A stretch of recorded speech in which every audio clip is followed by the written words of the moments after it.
to a special edition of the Darden Admissions Podcast. I'm your host, Brett Twitty, and you are listening to a new episode. On this episode of the podcast, we continue our ongoing spotlight on learning through the case method here at the Darden School of Business, with a conversation with three members of the Darden faculty, Professor Robert Carraway, Professor Lynn Isabella, and Professor Marc Lipson. In this conversation, Robert, Lynn, and Marc discuss how they prepare for class, they offer insights about student-centered learning here at the Darden School, they reflect upon what they enjoy about teaching, and so much more. If you are interested in learning more about the academic experience here at Darden, this conversation is highly recommended. So without further ado, here's my interview with three members of the Darden faculty, Professor Robert Carraway, Professor Lynn Isabella, and Professor Marc Lipson. Robert, Lynn, Marc, welcome to the podcast. Pleasure to be here. Pleasure to be here. Well, it's great to have you here. Robert, how are you doing? How's everything? Things are going great. Things are going great. It's springtime in Charlottesville. What could be nicer than that? And the cherry blossoms, I guess, are in full bloom. Maybe they're getting toward the end of their time. So, everything's nice. Lynn, how about you? How are things? Things are good. I was just up at SFG finishing up LO2 for quarter four. And I think given the 60-mile-an-hour winds that DC had on Saturday night, whatever blossoms were on the cherry trees are now on the ground. Yeah, that's right. High wind advisory for this weekend in DC. And yet there was still, I believe, a road race that happened. Some runners out there. I can't imagine what that was like, but it is the season for that sort of thing. Marc, how about you? How are you doing? I'm doing great. I am, as you know, at Cambridge, UK, on a sabbatical working with some colleagues here at the Judge Business School, but very much keeping in touch with all the great things that are happening at Darden and in Charlottesville. Thank you so much for calling in for this as well. And thank you all for doing this conversation. This is part of an ongoing series that we've been hosting here on the podcast about the learning experience here at Darden. Many prospective students have questions about the case method, what happens in a Darden classroom, how people prepare for these conversations. And I can think of no three people better equipped to have this conversation. So thank you for coming on the podcast. But before we get there, I just want to start with a little bit of your stories and your background. So Lynn, can I come to you first? Tell us more about you. How did you get to Darden? I got to Darden in 1990, so that would be some 33 years ago. And I had just finished 6 years at my first academic appointment at Southern Methodist University in Dallas, Texas. And I was looking for a place that would allow me to have my feet in two worlds, the world of scholarship and the world of the practicing manager. And Darden was that place. And I had the opportunity first to visit, and then within 6 months, that turned into a full-time appointment. And I've been here ever since. You mentioned leading organizations, teaching LO2, as it's known, to our executive MBA students. How did you get interested in leadership and leading organizations as a topic, as a discipline? As a discipline, well, I have to laugh because it's a long time ago, but I knew that my future was in academics. I just didn't know in what. And it took me several years to figure out the area of focus that I wanted to have, but it was actually an internship on Apollo 11 at MIT. I was a math major in college that demonstrated to me that my real interest was people. I had also minored in psychology at university. So it was more a question of how do I want to express that? And in my research, I uncovered this field called organizational behavior in the mid-70s. It was just starting off as a field, and that set me on my course of action. I don't think I knew that you were an intern MIT on Apollo 11. That is really cool. It was a summer job. I decided at that time that my future was not in computers, that it was with people. So did I make the right decision? I think I did. All right. We certainly think you did. All right, Mark, going to come to you with the same question. Tell us a little bit more about you and how did you get to Darden? Yeah, well, one thing to keep in mind is I am a double who. I have my undergraduate degree and a master's degree, and they together reflect a sort of bizarrely idiosyncratic nature of my life, which is my undergraduate degree is anthropology. So I very much consider myself a poet and someone with a big interest in essentially human beings and decision making. But I got a master's in accounting later and worked as a public accountant for a bit before moving into academia. So as far as getting back to Darden, I always wanted to come to Darden eventually. It was just about a 20-year journey of getting the PhD, working at another school, getting tenure before the perfect opportunity arose. And here I am back and loving every minute of it. I'll echo Lynn's thought about the beautiful nature of Darden is that ability to do many things.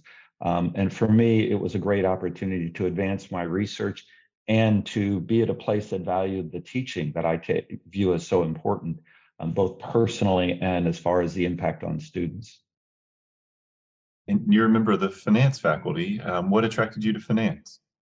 Well, that strange combination of anthropology and accounting, which seem like two different sides of the world. I think that finance sort of sits in the middle because accounting is just marvelous. And I actually do love the way it organizes information in a way that helps us make decisions. But it's the actual making of decisions that always interested me. And that's kind of finance is sort of how we think about reasons to make decisions. And so got a little bit of both, how people organize information and how people make decisions. Excellent. Robert, how about you? Tell us more about you and how you got to Darden. Sure. Well, like Lynn, I had a math background, but I learned pretty early on I was not going to be a mathematician. Went to get an MBA and just fell in love with the application of analytics to actual business issues. When I graduated, when I got my PhD, I was not planning to go into academia at all. I wanted to go into the real world and actually fly the craft a bit. And I actually came and interviewed at Darden out of a courtesy to a former professor of mine who said they have an opening in their quantitative analysis area. Why don't you at least come and talk to them?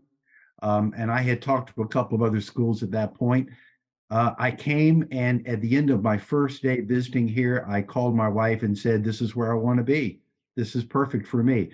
And the two things that really struck me was, first of all, the fact that I thought I would actually be as close, if not closer, to practicing management at Darden as if I was in the real world and had to deal with all the politics and stuff out there. So I loved that. And the second thing, the couple of other academic institutions I talked to, the message I got from them was that any minute outside the classroom I spent thinking about teaching was a waste of my time. I had to be doing research. And I knew I wouldn't be happy in a situation like that because the classroom wouldn't be what I would aspire it to be. So to find a place that actually valued taking time and really trying to create powerful educational experiences for students, that was just very exciting to me.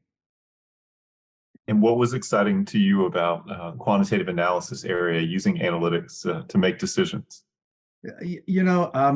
People often, well, I'm segueing, I don't mean to segue too much into case method, but people always think of the quantitative stuff, statistics. Well, that stuff you just got to learn. That's just kind of rote. One of the things that struck me on that first day that I visited Darden was I sat in on a class by a now retired colleague of mine. And I sat in the back and I watched him, the best word I can think of is orchestrate this conversation. But for the students, he wasn't orchestrating, they were orchestrating the conversation. And he was just gently guiding them. And I'm sitting there. In fact, students said things that were wrong from a quantitative point of view. And I'm sitting in the back thinking desperately, he's got to step in and tell them they're wrong. But instead, he just let the conversation unfold. So what I saw was a completely different way of approaching quantitative analysis in a way that it was accessible to people, even those people without a quantitative background. They could really engage in the actual business problem, and then they could see how the analytical side could actually help them. in their decision making. So that's kind of where the quantitative stuff kind of meshed together with the business stuff for me. I think that's a good entry point to talking about what the case method is all about. Prospective students hear that's word case method, they're curious, but they don't always know exactly what it means. So, Marc, how do you explain the case method to people who are new to this learning approach? Well, Robert just emphasized one thing that I essentially always start with, that to say case method is a little bit missing the point. What we do is student-centered learning. And cases just happen to be a magnificent way to do many things at once through student-centered learning. But we do amazing work now with data sets, real-world problems, consulting types of engagements, design problems and challenges. So there are many ways in which Darden executes on this broad idea we might label case method that don't involve cases, but do involve, as Robert emphasized so nicely, getting students to take charge of the learning and to sort of chart their journey through. So the usual things I emphasize is that, to be really successful and a leader is not about skills per se in a technical sense, but it's about collaboration, influence, exploration. And that is what's so great about student-centered learning, is you essentially create an environment where collaboration, influence, and exploration are the way you learn. So you work with others to address problems. You have to convince others of your solution or suggestion, and together you come up with new ideas and new insights. The other thing that's critical to me, and again, Robert emphasized it, is you need space for people to be wrong. And this is part of the learning process. So we think, I always emphasize that being right isn't enough. You have to bring people along on your journey so they can be inspired along with you. But at the same time, you have to be open to learning and being wrong and getting feedback, which is a great challenge for many of us. And so that is so those two skills in many ways are very much the heart of a classroom when you do it right. Students talk, students suggest, students respond, students let the errors come up, students find the errors and correct them. And the next thing you know, everyone has learned something quite tremendous. Robert, what do you highlight about this student-centered learning approach? Wow, it's hard to, I mean, I think Marc nailed it as far as I'm concerned. It is,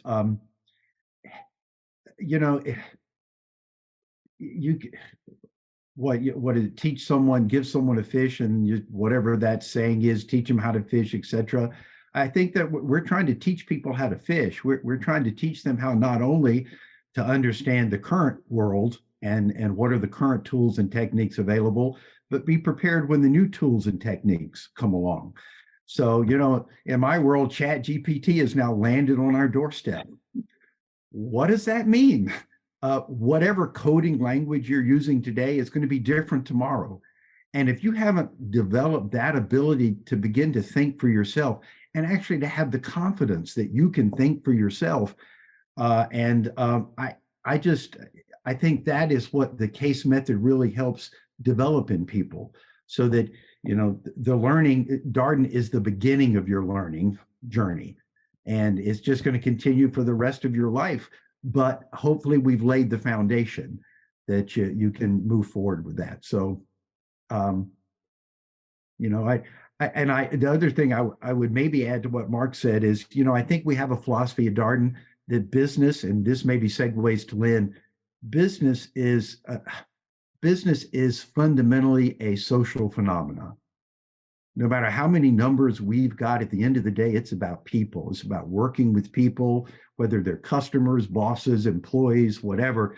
It's learning to work with people. And I think part of the secret sauce of what we do in, as Marc said, the student-centered learning, is you learn by exercising exactly those same social skills that are going to really determine your future success.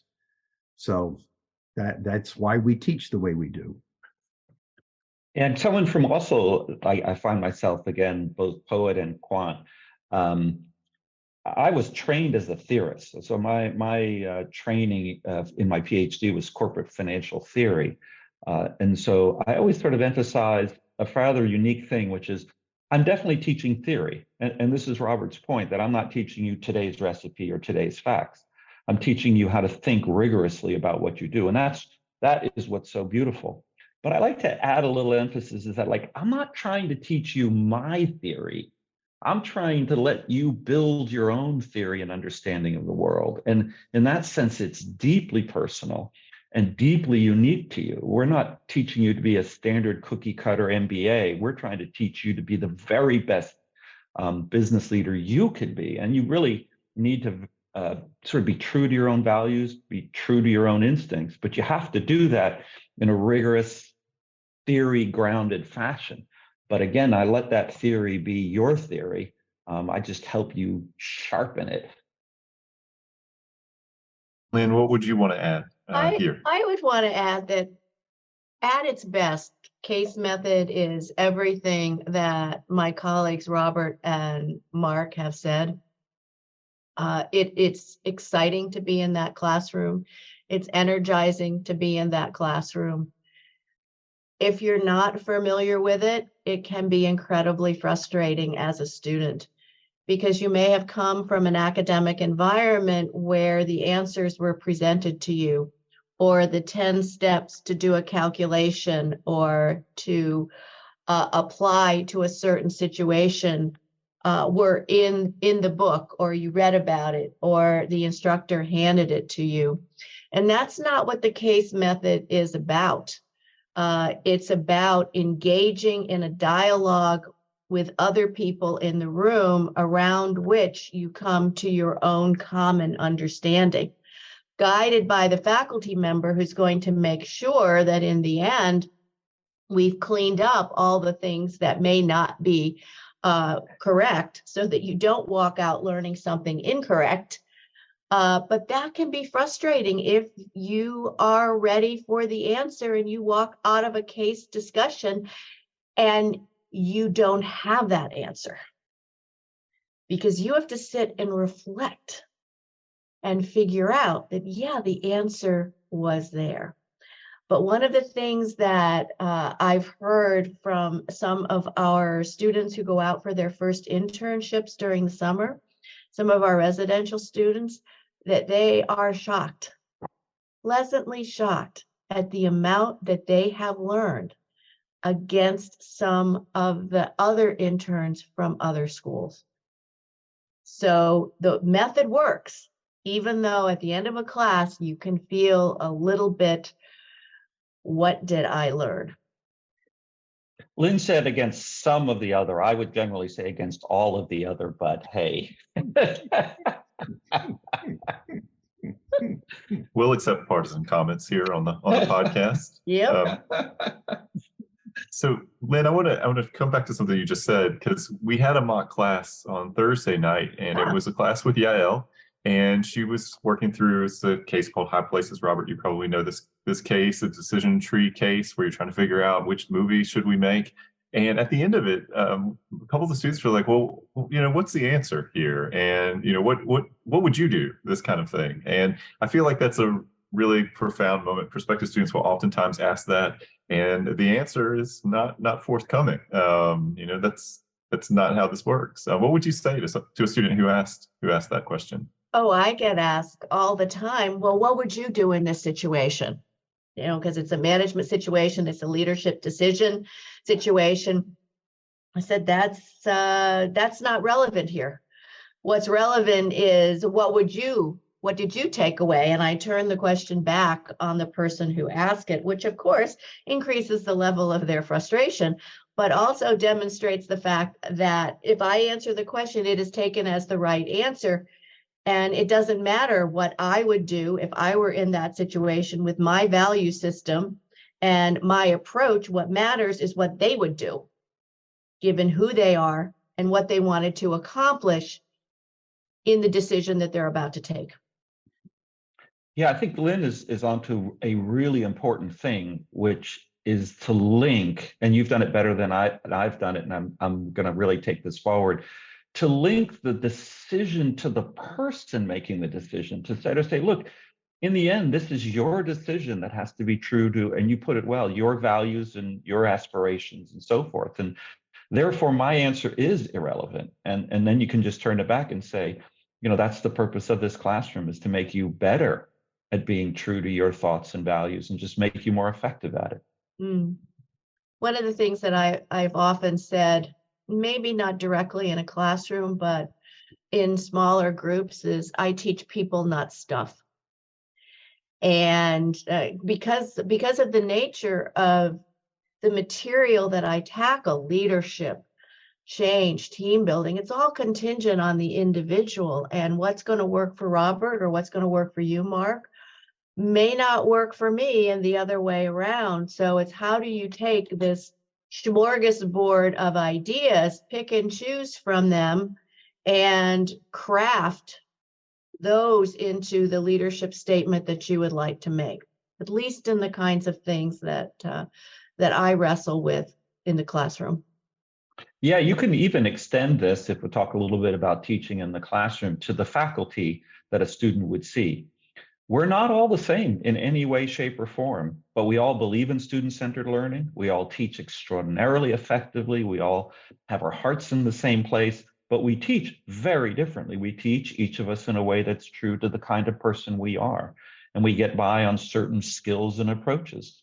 And I think this is essentially modeling for them their lives. They will all be achieving the same excellent outcomes and great leadership, but will do it, each and every one of them, their own unique way.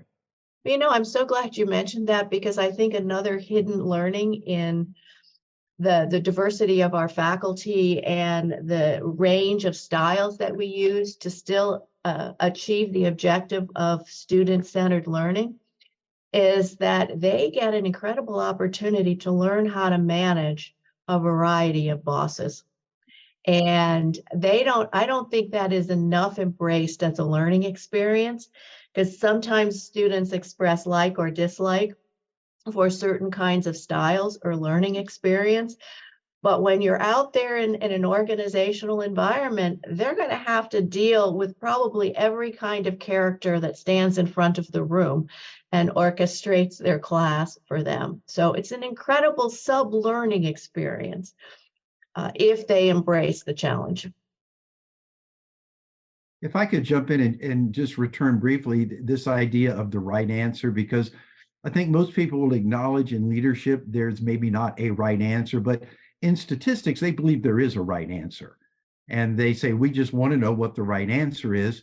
I recall years ago teaching a student who made the absolute lowest passing grade you can make in their required decision analysis course, barely squeaked by, no math background at all. And I remember she went to her summer internship with the consumer packaged goods firm, and there were interns from top schools, including the very quantitatively oriented schools. And at the opening picnic we have for the second year, she saw me and just started shaking her head. And she said, "Carraway, you will not believe this. I was the quantitative statistics expert." Said, these folks, they knew every formula.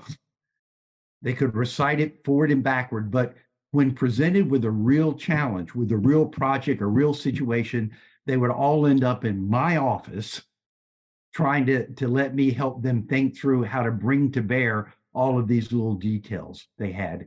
And I think that is why we say in this world, even of statistics, once you're dealing with business situations, there's not a right answer. There are probably right questions that you should be asking.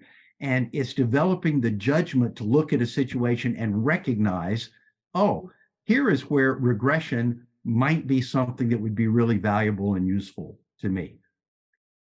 Yeah, in my classes, I emphasize repeatedly, it's a common theme, that the ultimate objective of analysis is insight, not accuracy. And as soon as you get it, it's like, no, I'm not trying to get a right number or anything. I'm trying to learn about the environment in which I have to make a decision. Well, let's talk a little bit about how you prepare for these classes. I know oftentimes you may be teaching cases that you taught for a number of years. You may be teaching brand new cases. You may be working from different material, as Marc noted as we started this conversation. So, Robert, how do you prepare for a case discussion? What does that look like from the faculty side? Well, interesting. There are cases I've taught many, many times over and over. And the beauty of that, the beauty of teaching the case method is the 40th time I teach a case to a group, I may hear something I've never heard before. So how do I prepare for that? I really want to understand the case forward and backwards from my standpoint, because when I'm in the classroom, I really want to be able to listen to what people say. I don't want to have to spend time myself trying to think through, oh, what do I think? I want to know the case. I want to listen to them because I really want to have a conversation with them. I don't want to be forcing them to try to guess what I want to hear. I really want to make sure they know I'm listening to what they have to say. And the way that happens is I have to be very familiar with the case myself. Now, that having been said, there is little more exciting than teaching a new case, one that I've never taught before, because no matter how much I know and how much I understand the situation, it is a whole new world to hear what they see in the situation. And so, that for me is the preparation. I will tell you that, to the point that Lynn made, that, we do want to make sure they get at the end of class. We want to make sure that they haven't been, misled in some way. We want to make sure that some of the main messages do come out in the course of the conversation.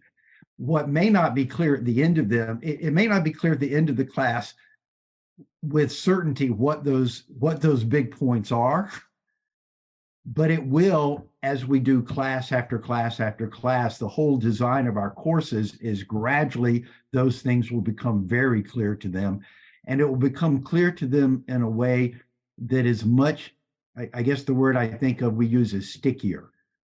It's stickier because they've had to wrestle with it. It wasn't something they had in a set of notes that simply said, oh, here's the major point. It's something that over time they began to develop and recognize is a major point. And to Marc's earlier point, it's something they own. They don't own it because I told them that was a main point. They own it because they saw that was a main point and a main takeaway for them.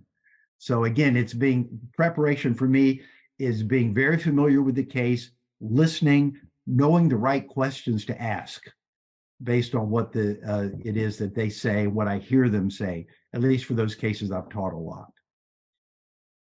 Lynn, how about you? I always see you around Sands Family Grounds, Executive MBA residency. You're all, looking through, you got all kinds of things there, preparing for the next class. So I'm curious, how do you get ready? Yeah, I go into a kind of huddle mode before a class.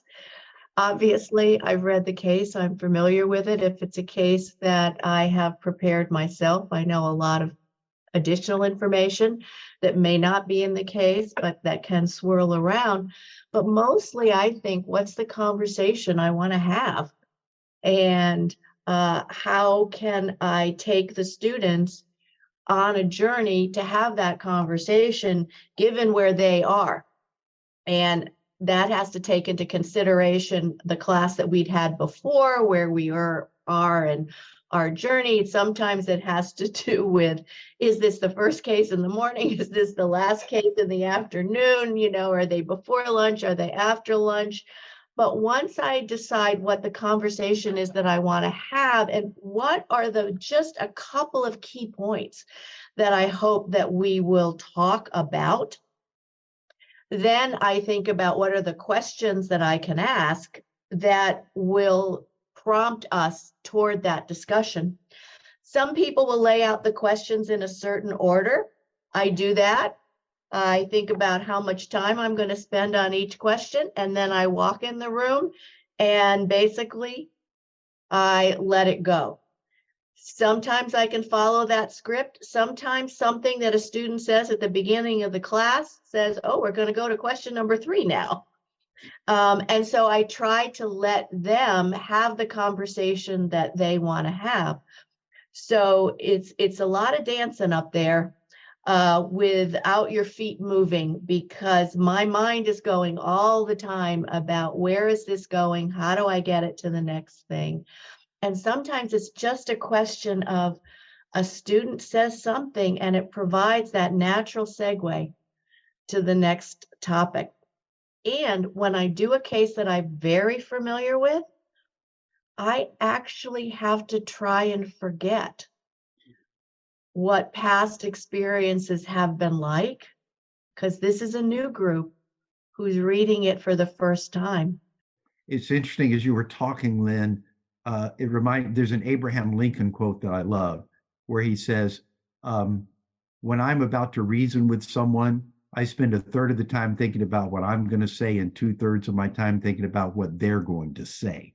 And I think that for me, that's prep, is spending a lot of time thinking about what they might say and therefore what I might do to help advance the conversation. Yeah, I think, Robert, that's sort of the heart of what makes for a good plan, and Lynn's description of the conversation I want to have in a way as being the plan. Now, I call it a teaching plan too, but it's really more of a teaching structure, because as Lynn emphasized, you don't really know how you're going to go and how the day's going to go or what the order is going to be. But I'm a visual guy, so I have a piece of paper where I have all 3 boards, and I use that to orchestrate what I'm going to try to achieve. Never quite comes out that way, but that's, so for my preparation is first to remind myself, as Lynn said, what is the conversation I want to have? Like, what's the structure? And if I'm good, every time I pull out a fresh sheet of paper and write a fresh structure and do all the analysis again, so I know what the students are living through. But I want to emphasize 2 things that didn't come up.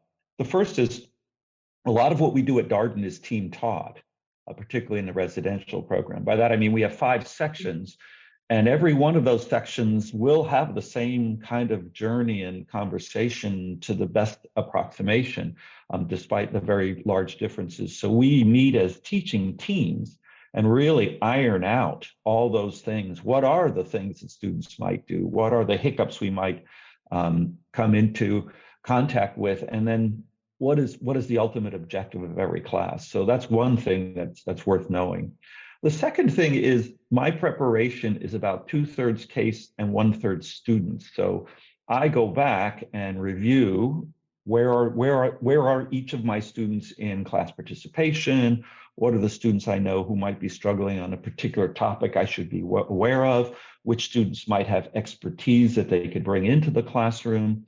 So there's a lot of actually getting ready for the students that I'm about to encounter and designing the class for them, and essentially raising my awareness. Who are my 5 quietest students, and when can I give them an opportunity to talk, for example, is kind of a first order question when I walk into a classroom. Yeah. You know, that's very much what Lynn said earlier about, what'd you say, Lynn? I don't teach stuff, I teach students. And it's really thinking about that. And that's one of the things that we actually share with prospective students, that the faculty know the people in the room. They spend some time with the students' backgrounds. They know who might have a particular background that could intersect with the topic with being discussed. That strikes me. Is that part of all of your preparations? Something that you take note of, Robert? Is that something that you Absolutely, absolutely. It is. Yeah. I mean, I know who I want to call that I haven't heard from. I will. Class contribute. We actually evaluate class contribution, and we do so because we're looking for a couple of things. We're trying to test and make sure people are getting what it is, some of the points that are coming out in class, but to make sure that. But we also are looking for that you're not just learning the stuff, but that you're perfecting your ability to interact and work with others at the same time.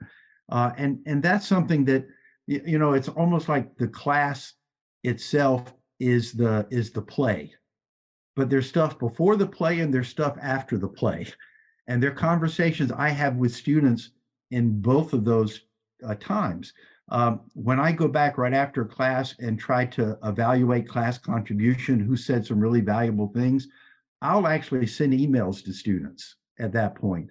And I'll say, you made a really good point here. I'll say, you know what, when you said this, I think some people were lost. I mean, I will try to give feedback instantly that helps them understand above and beyond the stuff.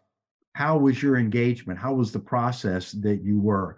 And as Mark, you were saying, if students have been quiet, it's not just a matter of calling on them in class, it's reaching out to them outside of class and saying, I'm concerned. If we don't let people passively sit in our courses, we want you to be engaged. And if you're not, we want to reach out and try to help you get more engaged and involved, because we know that's the key to this being the most valuable experience it can be for you. Earlier, Lynn made some comments that were very good about how it can be a very big challenge for students when there's no answer. This is what they're used to. Suddenly it's different. And there are many things about the Darden classroom that require you to bring sort of your heart and soul into the conversation, as well as just thinking through material. And we have to be very aware of the anxiety that can happen and all these things. So again, part of prep for us is anticipating the emotional journey students are having, both at their time at Darden and in the time in our subject matter and during even the span of a case. And I think that holistic view mirrors the holistic teaching that we're doing. I want to just jump back to Brett, to your question about knowing the students' backgrounds. This is, for me, concentrating only in the executive MBA program, really important, because these folks are all working professionals, as our part-time MBA students are as well. And they are a joy to teach because they carry back whatever glimmer of learnings they have. And on a Monday morning, I can get an email that says, wow, I just used something that you talked about. But part of the reason why they stay working and come to an EMBA program or a part-time program is the ability to network with lots of other students. So where they work at the time, where they're currently employed, becomes a natural part of the conversation that we have. And so I did a case yesterday on Google, some new material about the controversy over the Google CEO's style. And there was somebody in the room who worked for Google, and I didn't even have to call on that person when another student said, well, I think we need to hear from, who works there. So there are many ways to bring actively the student's background into the conversation. If it's a financial services case, who's in financial services? Who knows what it's like in an investment bank, as an example. So I think that's a benefit that we get in the EMBA program and in the part-time program that my colleagues in the residential program don't have the opportunity to take full advantage of, because these folks are at another point in their career where they're burrowing in on the knowledge side before they then go back out into the world of work. One of the things you've all touched on is this journey that students are on with class contribution, participating in class. I want to talk about that here, just given the audience for this conversation, because my sense is that this is something, knowing that students are evaluated on this as a portion of their grade, something that students feel kind of challenged by, they're nervous about, maybe a little bit anxious about, Mark. And so, as you mentioned, Mark, I want to come to you first. How do you help students understand what it means to contribute in class, to add to that conversation? That's a great thing to highlight. A couple things that I always make sure I'm messaging to the class is that the whole class is on their side. Like, it's not you on your own, oh my God, I'm going to make a mistake. It's you're a part of a broad class that all wants to get together and learn. So it's a sort of shared responsibility in the class to make sure everyone's comfortable and everyone feels that what they're doing is valuable.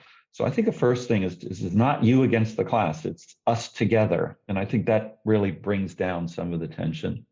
The second thing is to emphasize repeatedly that we all come into this from a different place. So I designed and teach in our Darden Before Darden program, which is really for the 40 or 50% of our students who feel they need a little extra getting ready for some of the material. And that's part of how Darden meets people where they are, to make sure that when they get into the classroom, we've leveled them up a little bit with a few things that they can feel comfortable with, so that it's not quite so daunting.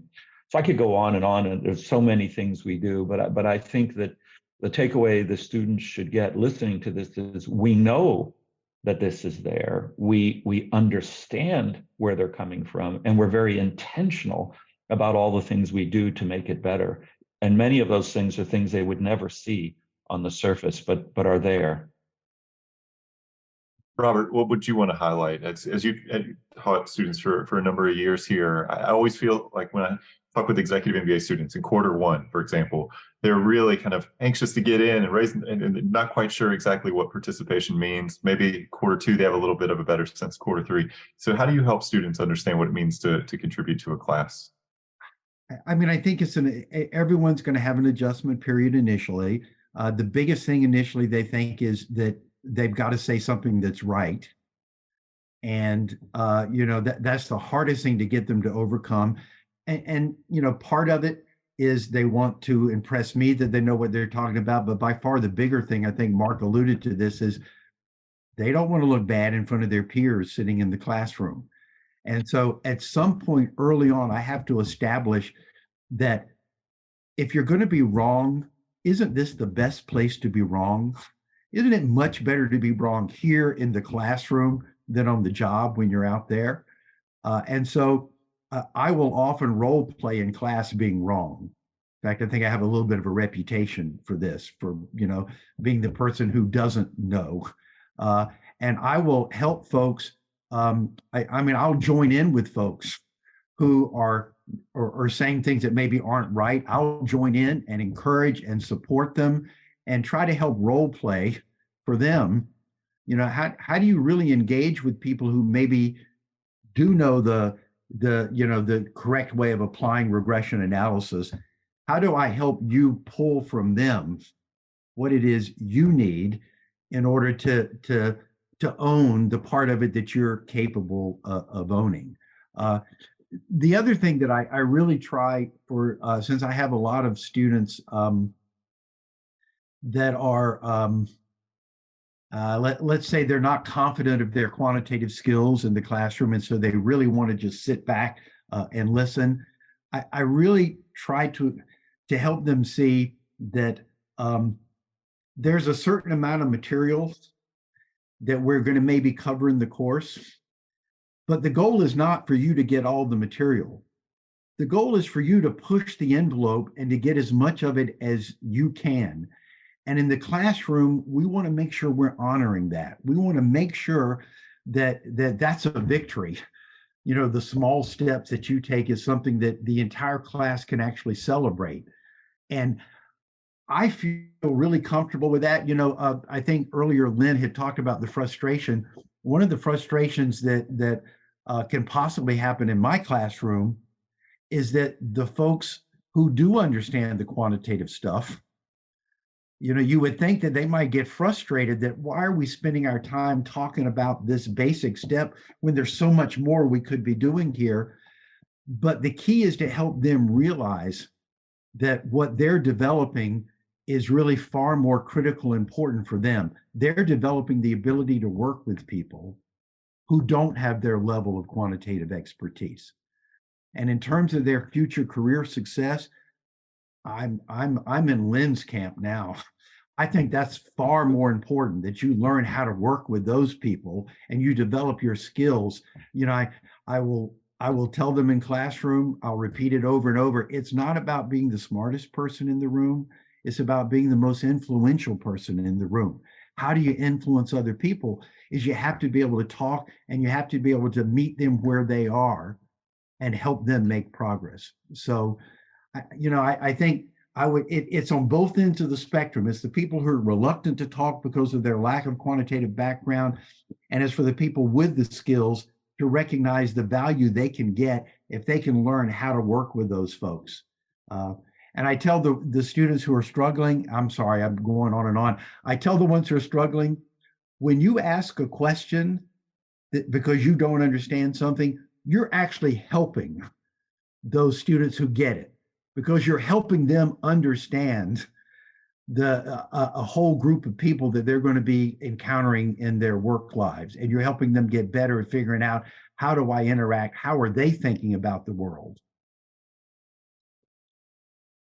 Lynn, what do you share with students? I imagine you have all kinds of very interesting conversations in a LO class. Probably talk about some We hot have very topics. interesting conversations, and oftentimes students who might be reluctant to participate in a more quantitative class make up the difference in a class like mine, where everyone has a view. One of the things that I worry about sometimes in class participation, and I try to focus students away from, is that it's not about getting points. It's not about, okay, I made a comment, now I don't have to pay any attention because I got that over with. I scored my point. That if we're really in a classroom about case method, student-centered learning, particularly around the topics that I teach, which are very personal and very genuine, everyone's voice needs to be a part of that. And you're actively listening, you're engaged, and you're not talking to score a point, but you're adding to the conversation because whatever is on your mind just has to get in there. So I would rather have students worry less about, did I talk in every class, and focus more on, am I really bringing the class to the issues that I think are relevant, or the comment that we've overlooked, or do I need to really take a risk and challenge what someone said because I'm not sure I share that same opinion? It takes a lot of trust, and it takes a certain amount of time together for a group to get ready to do some of those more participation advanced things, like challenge or summarize. But it's more than just raising your hand and answering a question that the professor asked, and then putting your hand down and going, I'm done. Yeah, in our mid-course feedback to students, one of the things we emphasize it throughout, but it's a great moment after you've been out a little bit, is that the ultimate audience for their comments are the other students.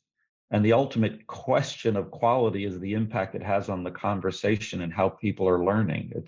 So in some sense, it has nothing to do with them, but it has everything to do with the class. When students ask me sometimes, so how am I doing? How are my comments? I'll tell them, why don't you ask your peers? Well, last question, I think, for you here. We covered so much ground.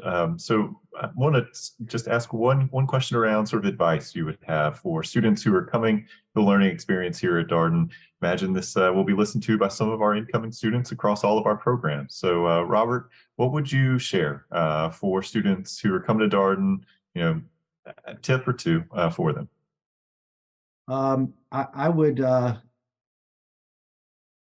come prepared to be engaged, come to participate fully, come to embrace a world where there's going to be a fire hydrant and stuff is going to be pouring out of that fire hydrant, and you want to just grab as much of it as you can. You're not going to get all of it, but you're going to get so much out of the experience. Come prepared for that kind of world. I think if in fact your idea of education is so ingrained in, I sit in the back of the room and take notes, there are a lot of programs out there that will enable you to do exactly that. and that is simply not what we do here. We will engage you. We will require that you be engaged in the conversation, and come prepared to be open with that, recognizing full well at times, it's going to be frustrating at times. It's going to be overwhelming at times, but at the end of the day, it is going to be worth it for the value that you've been able to add to yourself. And if that's the kind of world that you think you want to really be challenged in that way, then come along for the ride. We'd love to have you. I think Robert's saying, marry for love, not for money. Come here because Darden is who Darden is, not because we're highly ranked or you're going to make a lot of money in your job. Yes. I will also add from, again, just the executive MBA perspective or the part-time perspective, so working professionals, that they really talk to other students and get a realistic job preview of what the program is like. Because when you are working full-time, you are in school full-time or part-time, you have family and other kinds of home activities. It's an incredible balancing act, and the program goes at what can seem like warp speed. And so really thinking about, is this the right time for me? What kind of supports do I have in place? What can I start to think about now that will help me? Because once you're in it, it is, full throttle forward. And and as both Mark and Robert have alluded to, it might not be the best program for every student. And that is not a commentary on the student, but we learn best when we're in an environment that's going to support our learning. And if you want an environment that's collaborative, that's co-learning, that's engaging, that wants to hear from you, then Darden is the place that you should be. Yeah, I'd like to emphasize in coming to Darden, just always say we are fully aware of the externalities that are associated with student-centered learning, the ambiguity, the lack of closure, the stress, the share, we know it. And we have built all sorts of structures to help you. That said, I think we've all emphasized, just know what you're getting into. We will ask a lot of you. What we promise you, and it's always a promise we keep, is that you will find it to be the most extraordinary and valuable learning experience you could possibly have. That's why we're here, right? That's why I think all of it, that's why Darden was the place we wanted to be. Certainly why I wanted to be here. Well, Robert, Lynn, Mark, thank you so much. I can think of no better way to end this podcast. So we'll just wrap it up right there. It was so much fun talking with you. Thank you for participating in this conversation. It's delightful. Thank you. Thank you, Brett. All right. Thank you, Brett. It was very much worth zooming in from late afternoon here in England. So thank you for doing this. And that was my interview with three members of the Darden faculty: Professor Robert Carraway, Professor Lynn Isabella, and Professor Marc Lipson. As always, if you have any comments, suggestions, requests, anything you'd like for us to cover here on the podcast, we're all ears. We can be reached at Darden, that's DARDEN, @virginia.edu. Till next time, stay safe, be well, and thanks for listening.